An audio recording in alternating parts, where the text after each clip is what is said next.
Mob তৈরি করে চাঁদা আদায় বৈষম্য বিরোধীদের খুব সহজ স্বাভাবিক একটি গুণ। এতদিন এই চাঁদাবাজিতে বৈষম্য বিরোধী আর এনসিপি নেতাদের নাম শোনা যেত। এবার যার নাম শোনা গেল তাতে ভিমরি খাওয়ার অবস্থা হয়েছে। অধ্যাপক ইউনূস 13 আগস্ট মালয়েশিয়া থেকে বাংলাদেশে ল্যান্ড করেই শুনলেন তারই এক সহকর্মী মব তৈরি করে চাঁদাবাজির মূল পরিকল্পনাকারী। সোশ্যাল মিডিয়ার কল্যাণে অধ্যাপক ইউনূসের মতো সারা দেশের মানুষও জেনে গেছে সাবেক এমপি শাম্মী আহমেদের গুলশানের বাসায় মব তৈরি করে কোটি টাকা চাঁদায় চাওয়ার মূল পরিকল্পনাকারী ছিলেন উপদেষ্টা আসিফ মাহমুদ সজীব ভুঁইয়া। এমন বিস্ফোরক অভিযোগ তুলেছেন ওই চাঁদাবাজি ঘটনার সরাসরি জড়িত শিক্ষার্থী Jane Alam Apu. Kings party NCP সহযোগী সংগঠন বাংলাদেশ গণতান্ত্রিক ছাত্র সংসদের যুগ্ম আহ্বায়ক অপু গ্রেপ্তার হন 1 আগস্ট। তার আগে পুরো ঘটনার বিবরণ দিয়ে ভিডিও বার্তা দিয়েছিলেন, সেটি ভাইরাল হয়েছে সোশ্যাল মিডিয়ায়। দায়িত্ব নেওয়ার শুরু থেকে নানা বিতর্কে সপরিবারে জড়িয়ে পড়া আসিফ মাহমুদের বিরুদ্ধে এবার মব তৈরি করে চাঁদাবাজির অভিযোগও প্রকাশ্যে এলো। প্রশ্ন হলো, নিজের নিয়োগকর্তাকে কি এবার অধ্যাপক ইউনূস নিজেই ছাঁটাই করবেন? দেশে বিদেশে বহু কিছুর তদন্তকারী দুদক কি এখনো জেগে জেগে ঘুমাবে, নাকি এসব গোয়েন্দা সংস্থাগুলো কারসাজি বলে স্বভাবসুলভ ভঙ্গিতে হজম করে ফেলবে? আর উপদেষ্টা আসিফ এই চাঁদাবাজির টাকাগুলো দিয়ে যদি আগামী নির্বাচনে লড়েন, তাহলে অর্থ উপদেষ্টা কি টাকাগুলোকে কালো টাকা হিসেবে গণ্য করবেন? বিস্তারিত জানতে চলুন যাওয়া যাক বিশ্লেষণ।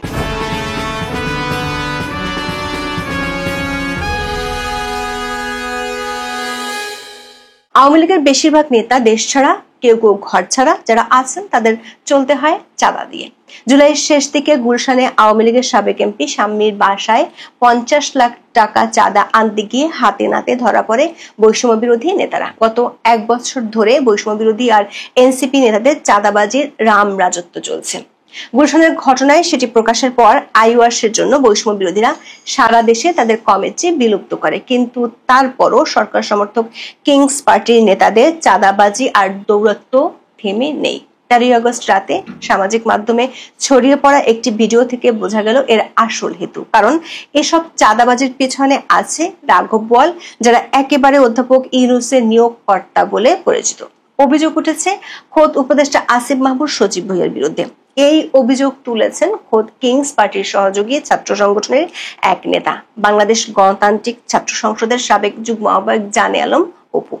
তিনি ভিডিও বার্তায় দাবি করেন আসিফের পরিকল্পনাতেই গুলশানের সাবেক এমপি শাম্মী আহমেদের বাসায় চাঁদাবাজি হয়েছিল। ঘটনাক্রমে এর সঙ্গে জড়িয়ে পড়েন অপু। শাম্মীর বাসায় যাওয়ার ঠিক আগে ভোর রাতে গুলশানে ওয়েস্টিন হোটেলের পাশে বিনা প্রটোকলে গিয়েছিলেন আসিফ মাহমুদ। তিনি অপু সহ অন্যদের সব পরিকল্পনা বুঝিয়ে দিয়ে একটি মোটর সাইকেলে চড়ে ঘটনাস্থল ত্যাগ করেন। এই সময় একটি সিসিটিভি ফুটেজও প্রকাশ করেন অপু। সংরক্ষিত আসনে আওয়ামী লীগের সাবেক এমপি শাম্মী আহমেদের গুলশানের বাসায় 17 জুলাই সকালে হানা দেয় শিক্ষার্থীদের একটি মব। এর নেতৃত্বে ছিলেন বৈষম্য বিরোধী ছাত্র আন্দোলনের সম্মিলিত বেসরকারি বিশ্ববিদ্যালয় শাখার ভারপ্রাপ্ত আহ্বায়ক আব্দুর রাজ্জাক রিয়াদ। এ সময় শাম্মীকে বাসায় পাওয়া যায়নি, তবে তার স্বামীর কাছে 50 লাখ টাকা চাঁদা দাবি করেন রিয়াদ। পরে তাৎক্ষণিকভাবে 10 লাখ টাকা দেন সাবেক এমপি শাম্মী। এরপর বাকি টাকা আদায়ে চাপ দিলে ঘটনাটি প্রকাশ হয়ে যায়। এরপর 26 জুলাই রিয়াদ সহ 5 জনকে গ্রেপ্তার করে পুলিশ। প্রায় 1 সপ্তাহ পর গোয়েন্দা পুলিশের হাতে গ্রেপ্তার হন মামলার অন্যতম আসামি অপু। তবে গ্রেপ্তারের আগে পুরো ঘটনার বিবরণ তুলে ধরে একটি ভিডিও তৈরি করেছিলেন অপু। বন্ধুদের বলেছিলেন গ্রেপ্তার হওয়ার পর সেটি যেন অনলাইনে প্রকাশ করা হয়। অবশেষে 13 আগস্ট সোশ্যাল মিডিয়ায় ভাইরাল হয়েছে ভিডিওটি। অপু দাবি করেন 17 জুলাই শাম্মী আহমেদের বাসায় হানা দেওয়ার কিছু আগে অভিযান তদারক করতে গুলশানের সরকারি কোনো প্রোটোকল ছাড়াই হাজির হন উপদেষ্টা আসিফ মাহমুদ। এমনকি তিনি অপুর সঙ্গেও কথা বলেন। সবকিছু বুঝিয়ে দেওয়ার পর হেলমেট মাথায় একটি মোটর সাইকেলে চড়ে ঘটনাস্থল ত্যাগ করেন। এরপরে সাবেক এমপির বাসায় রিয়াদের নেতৃত্বে হানা দেয় একদল ছাত্রের মব। এই অভিযানের বিষয়টি স্থানীয় পুলিশকে জানানো হয়েছিল বলে দাবি করেছেন অপু। ভিডিওতে তিনি বলেন, সকালের অভিযানে বাসাটিতে তন্ন তন্ন করে তল্লাশি চালানো হয়। সে সময় শাম্মীকে পাওয়া না গেলেও বিভিন্ন নমুনা থেকে বোঝা যাচ্ছিল তিনি সেখানে ছিলেন। অপুর সন্দেহ চাঁদা নেওয়ার জন্যই পরিকল্পিতভাবে আগে থেকে কেউ অভিযানের তথ্য ফাঁস করেছিলেন। এজন্যই পালাতে সক্ষম হন শাম্মী।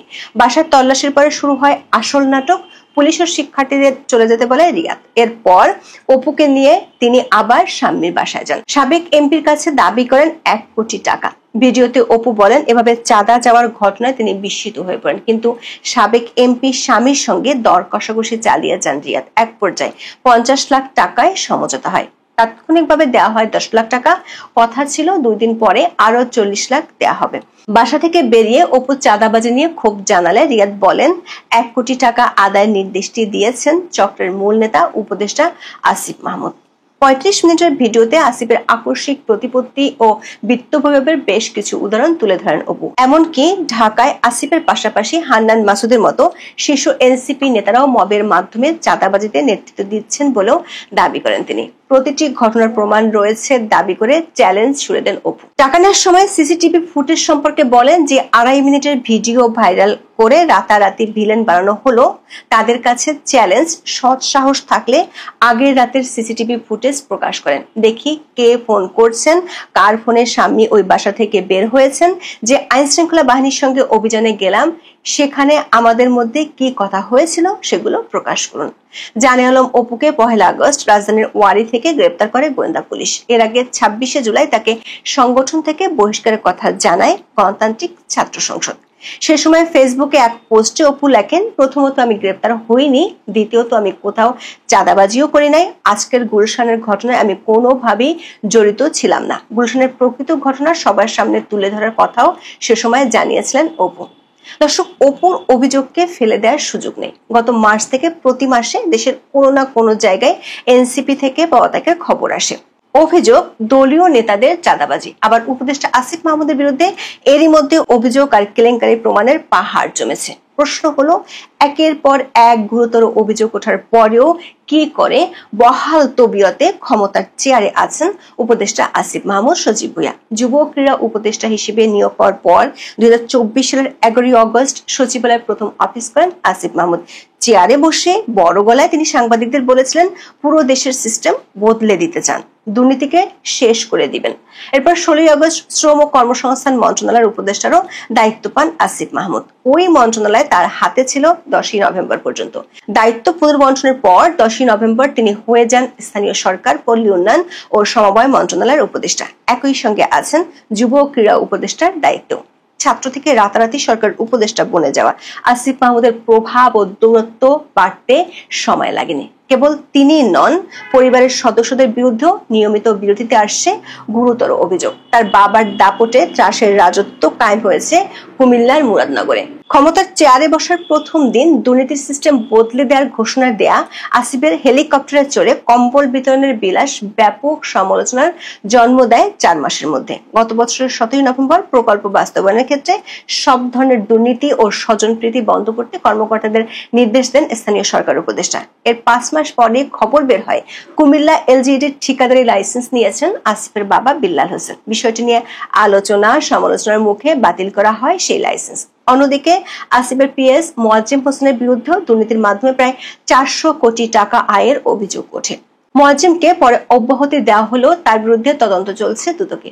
তার বিদেশে যাওয়ার নিষেধাজ্ঞা এবং এনআইজি ব্যবহার বন্ধে নিষেধাজ্ঞাও দেওয়া হয়েছে। সম্প্রতি বাংলাভিশনের অনুসন্ধানে ক্ষমতার পট পরিবর্তনের 1.5 মাসের মধ্যে মুরাদনগরে আসিফের বাবার দৌরত্বের ভয়ঙ্কর একটি ঘটনা তুলে ধরা হয়। 2024 সালের 17 সেপ্টেম্বর স্থানীয় আকুবপুর ইয়াকুব আলী ভুঁইয়া পাবলিক উচ্চ বিদ্যালয়ের ভারপ্রাপ্ত প্রধান শিক্ষক শিখা রানীকে মবের মাধ্যমে অপসারণের নেতৃত্ব দেন আসিফের বাবা।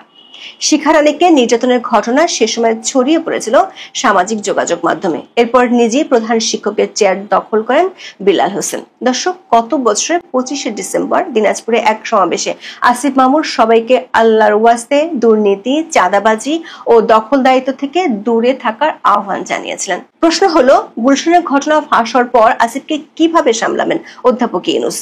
অন্তর্বর্তী সরকার প্রধান উপদেষ্টা কি তার নিয়োগকর্তাদের দুর্নীতির রাশ টানতে মনোযোগী হবেন, নাকি ডক্টর মোহাম্মদ ইউনূসকে প্রধান উপদেষ্টা করার ক্ষেত্রে গুরুত্বপূর্ণ ভূমিকা রাখার প্রতিদান হিসেবে সুদে আসলে দিয়ে যাবেন?